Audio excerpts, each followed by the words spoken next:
नमस्कार, मैं विवेक कुमार। दोस्तों, बात जब ग्रामीण क्षेत्र के विकास की होती है तो कुछ ऐसे चेहरे सामने आते हैं जो युवा सोच के साथ आगे बढ़ते हैं और गांव को एक नई दिशा की तरफ मोड़ देते हैं, विकास की नई गंगा बहाने की दिशा में आगे बढ़ चलते हैं। आज एक ऐसी शख्सियत के साथ मैं हूं जिनके साथ पुरानी मित्रता भी रही है, और बात पत्रकारिता की करें तो हम लोगों ने कई बार साथ में काम भी किया है, फील्ड में कई बार मिलते रहे हैं। और पत्रकारिता के क्षेत्र से एक युवक निकलता है और बन जाता है समाज सेवक, जन सेवक, और फिर राजनीति की तरफ कदम बढ़ाता है और अपने गांव को नई दिशा की तरफ ले जाने की ओर अग्रसर हो जाता है। जी हाँ, आज हमारे साथ हैं, हमारे अच्छे मित्र भी हैं और गांव डोभी को विकास की गंगा की तरफ आगे ले जाने वाले आज़ाद सिंह हिंदुस्तानी साहब। आज़ाद सिंह जी, आपका बहुत बहुत स्वागत है। थैंक यू सर, आपका भी बहुत स्वागत है। आज़ाद सिंह जी, पत्रकारिता में आप रहे, उसके बाद कैसे जो है समाज सेवक बने और अब राजनीति की तरफ आ गए, ये जो सफ़र है इसको कैसे देखते हैं? शुरू में जब मैं वैसे तो बचपन में मेरा जो नाम रखा गया, घर वालों ने जो नाम रखा आज़ाद सिंह जी, उसके पीछे ही मेरे अंदर शुरू से ही देशभक्ति की भावना, समाज सेवा की भावना थी।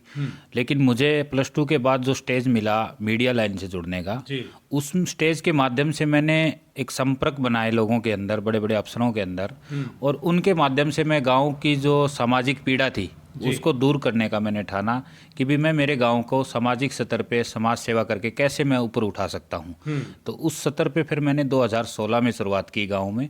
शहीद आजम भगत सिंह यूथ संगठन के नाम से मैंने एक युवा क्लब बनाया और उसमें युवा साथियों को साथ जोड़ करके हमने धीरे धीरे गांव के जो सामाजिक कार्य है, जिस तरह सफाई है, सफाई अभियान है, पर्यावरण के प्रति है, ज़रूरतमंद बेटियों की शादी में सहयोग करना है, बुजुर्गों की निःशुल्क आंखें बनवानी है, ब्लड डोनेशन कैंप लगवाने हैं, किसी भी प्रकार की ज़रूरतमंद जो भी परिवार आया हमने उनकी बढ़ चढ़ करके सेवा करने की कोशिश की और उस सेवा के बलबूते पे चलते हैं और आगे जो गांव ने हमारे को सेवा का मौका दिया है।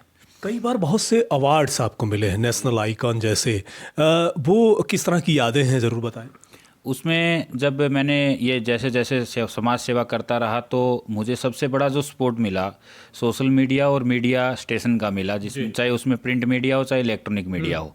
उन लोगों ने, जैसे आप जैसे दोस्त जो मेरे रहे हैं, उन्होंने भी बहुत बड़ी मेरी मदद की और उस मदद के साथ साथ चलते चलते मेरा नाम इतना ऊपर तक चला गया कि मुझे 4 राष्ट्रीय अवार्ड, 1 अंतर्राष्ट्रीय अवार्ड और 1 वर्ल्ड पीस एम्बेसडर की उपाधि मिल चुकी है। वो मुझे नहीं मिली, वो मेरे गांव को मिली है। मेरे गांव का नाम ऊपर गया है, मेरे परिवार का नाम ऊपर गया है। गांव ने मुझे मतलब सेवा का मौका दिया और उसके बदले मैंने गांव को ये 5 अवार्ड दिए हैं। और इन्हीं अवार्डों तक काफ़ी नहीं है। हमारी एक सपना है कि एक दिन मेरे गांव का नाम राष्ट्रपति अवार्ड के लिए चुना जाए, वो हमारा आगे का सपना है। बिल्कुल। आज़ाद सिंह जी, ये भी बताएं कि अभी आप नवनियुक्त युवा सरपंच बने हैं, किस तरीके से गांव में बदलाव की बयार लाने की दिशा में आगे बढ़ रहे हैं? देखिए, गांव ने अभी मुझे सरपंच बनाया है और जो सरपंच बनाने के पीछे मैं गांव की सोच को, गांव के जज्बे को, सबको सैल्यूट करता हूं कि उन्होंने युवा जोश और युवा को जो गांव की सेवा का मौका दिया है, उसके लिए मैं सभी मेरे डोभी ग्रामवासियों का तहे दिल से शुक्रिया अदा करता हूं। और उन्होंने जो आगे चल करके गांव के विकास कार्य जो मुझ में देखे, उसके लिए भी मैं पूरे गांव का धन्यवाद करता हूं। और मतलब हमारा ये है कि भी मैं मेरे गांव को विश्व पटल पे एक दिन मेरे गांव का नाम जाना जाए कि कोई डोभी गांव हरियाणा में नहीं, हिसार में नहीं, पूरे हिंदुस्तान में मेरे डोभी गांव का नाम जाना जाए, वो हमारा सपना है। उन पे हम सब मिल करके, सभी ग्रामवासियों का सहयोग लेकर के और आप जैसे हमारे पत्रकार साथी हैं उनका सहयोग लेकर के आगे उस विश्व पटल पर पहुँचेंगे हम। आज़ाद सिंह जी, अपने गांव डोभी में किस तरह की अभी ऐसी कमियां आप पाते हैं जिन पहलुओं पर आप काम करेंगे और उन्हें प्राथमिकता के साथ जो है सुधारने की कोशिश करेंगे, वो ज़रूर बताएं। उसमें हमारे मुख्य जो एजेंडे रहेंगे, शिक्षा, स्वास्थ्य, वाहन एंड किसान, ये हमारे 4 जो एजेंडे हैं मुख्य रहेंगे। उसमें जैसे शिक्षा का मैंने कहा तो स्कूल स्तर पे हमारा ये मोटो है कि भी हम स्कूलों में इतना सुधार करेंगे कि एक दिन स्कूल में, सरकारी स्कूल में एडमिशन लेने के लिए ग्रामीणों की भीड़ लगेगी और अप्रोच से वहाँ एडमिशन होंगे कि हमारे बच्चे का भी, क्योंकि जो सरकार ने हमारे को बिल्डिंग दी है, जो स्टाफ दिया है, उसका हम इतना मतलब फ़ायदा लेंगे कि हमारे गांव का हर बच्चा पढ़ने वाला एक ऊंचे स्तर तक जाएगा। हम उतना उस शिक्षा के स्तर के अंदर सुधार करेंगे। दूसरी बात स्वास्थ्य की है, तो स्वास्थ्य के अंदर हम मतलब सरकार से भी सहयोग लेंगे। गांव में सरकार के द्वारा एक पीएचसी निर्मित भी है, उसमें जो तमाम सुविधाएं गांव को मिलती है वो हम दिलवाने की कोशिश करेंगे और दिलवाएंगे भी।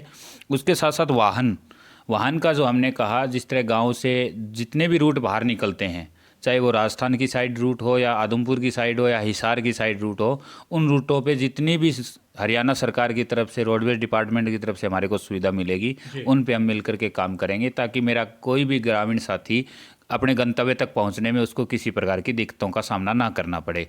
वहीं रही बात किसानों की, किसानों के लिए जो खाद बीज स्प्रे की बात जो आती है, उसके अंदर किसानों के साथ जो धोखाधड़ी होती रही है उनको हम रोकेंगे। और किसानों को समय समय पे एचआईवी यूनिवर्सिटी के बड़े बड़े साइंटिस्ट डॉक्टरों के माध्यम से हम उनको टाइम पे जागरूक करके उनको पैदावार के मामले में, अच्छी फसलों के मामले में जागरूक करेंगे और किसानों का मतलब कंधे से कंधा मिला करके सहयोग करेंगे। और उसके साथ साथ एक थोड़ा सा छोटा सा विकास की बात रही। गाँव का विकास तो हर टाइम होता है, लेकिन गाँव के साथ क्या है, गाँव के ही लोग कुछ ढानियों में रहते हैं। तो ढानियों में जिस तरह क्या है कि करीबन, अब मेरे गांव की बात करें तो 630 ढानी हैं जिनमें गांव के ही लोग रहते हैं। लेकिन उनकी अब की बार यही प्राथमिकता थी कि भाई हमें 5 साल में वोट मांगने के लिए तो आ जाते हैं, लेकिन 5 साल फिर हमें भूल जाते हैं कि हम भी डोभी गाँव के रहने वाले हैं।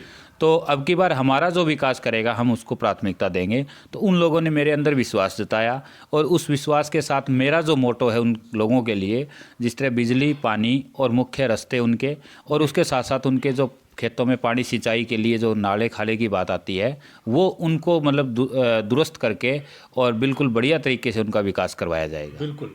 आज़ाद जी, मौजूदा सरकार जो है उससे किस प्रकार के सहयोग की उम्मीद आप कर रहे हैं? देखिए, क्योंकि किसी भी ग्रामीण क्षेत्र की विकास की गति तभी तेज़ होती है जब सरकार भी तमाम तरह की ग्रांट और सहयोग देती हुई नजर आए। किस तरह की उम्मीदें कर रहे हैं? उसमें साहब, उम्मीदों की बात करें तो मैंने एक चीज़ सीखी है मीडिया लाइन में काम करके, कि मांगने वाला चाहिए, देने वाले बहुत बैठे हैं। और मैंने आज तक एक चीज़ देखी है कि भी ग्राम पंचायतों की तरफ से वो तमाम जो बातें हैं सरकार तक नहीं पहुंच पाती, क्योंकि वो क्या है, जो सरकारी अफसर बैठा रखे हैं उन तक ही सीमित रह जाती है, सरकार के कानों तक नहीं पहुंचती। लेकिन मैं वो मादा रखता हूं कि मेरे गांव की कोई भी समस्या होगी वो सरकार के कानों तक पहुंचा करके हम जितना सरकार देगी उससे 21 सहयोग हम गाँव को दिलवाने की कोशिश करेंगे। और उसी विश्वास के साथ जो गाँव ने हमारे को विश्वास जताया, उस विश्वास पर हम खरा उतरने के काम करेंगे। बिल्कुल। आज़ाद सिंह जी, आखिर में तमाम जो दर्शक हैं, ख़ासतौर से आपके ग्रामीण क्षेत्र के जो डोभी गांव के तमाम जो है हमारे सहयोगी हैं या साथी हैं, उन्हें क्या मैसेज देना चाहेंगे चैनल के माध्यम से?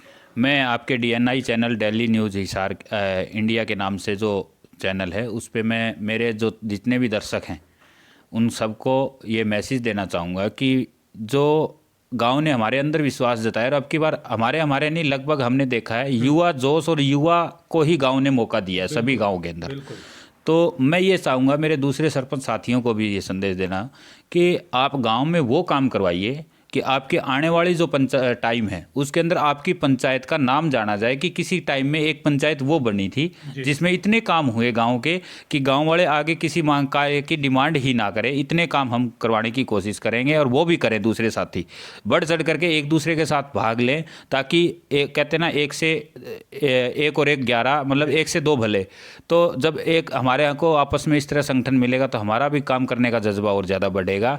तो मैं तो उनको यही मैसेज दूंगा कि जिस उम्मीदों के साथ आपको ग्रामीणों ने चुना है उन उम्मीदों पे आप खरा उतरें और बढ़ चढ़ करके जितने भी समाज हित के कार्य हैं। लास्ट में मैं अपना एक संदेश देना चाहूँगा, हमेशा भी देता हूँ मैं, कि समाज के लिए लड़ो। लड़ नहीं सकते तो समाज के लिए बोलो, बोल नहीं सकते तो समाज के लिए लिखो, और ना आप समाज के लिए लड़ सकते, ना लिख सकते, ना बोल सकते, तो कम से कम समाज का साथ दो।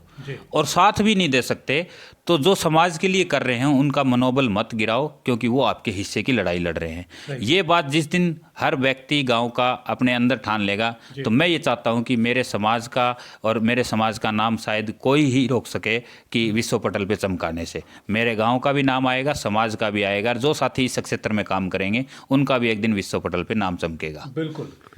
तो ये थे आज़ाद सिंह हिंदुस्तानी, गांव डोभी के नवनियुक्त सरपंच हैं और जब ये जिम्मेदारी युवा कंधों पर होती है तो कह सकते हैं कि गांव बहुत तेजी से आगे बढ़ते हुए नजर आते हैं। जैसा कि शुरुआती दौर में मैंने कहा था कि आज़ाद सिंह हिंदुस्तानी से पुरानी मित्रता रही है, जानकारी रही है और ख़ासतौर से हम लोगों ने एक साथ मीडिया के क्षेत्र में काम किया। तो एक व्यक्ति जब मीडिया के क्षेत्र से समाज सेवक के तौर पर और सरपंच के पद तक पहुंचता है तो ये कह सकते हैं उसे सारे व्यवस्था की बहुत अच्छे तरीके से जानकारी भी होती है। तो जाहिर तौर पर आज़ाद सिंह हिंदुस्तानी अपने क्षेत्र का, अपने इस गांव डोभी को ऊंचाइयों की ओर ले जाने के लिए न केवल अग्रसर हैं बल्कि गांव में विकास की नई बहार और नई बयार बहती हुई ज़रूर नजर आएगी। बहुत बहुत शुक्रिया आप तमाम दोस्तों का हमसे जुड़ने के लिए। इस वीडियो को ज़्यादा से ज़्यादा शेयर करें, कमेंट बॉक्स में लिखें कि ये युवा सोच किस तरीके से आगे बढ़ती हुई आपको नजर आने वाली है। बहुत बहुत शुक्रिया, नमस्कार। डीएनआई पर सबसे पहले खबरों की अपडेट के लिए सब्सक्राइब करें और बेल आइकन को दबाना ना भूलें।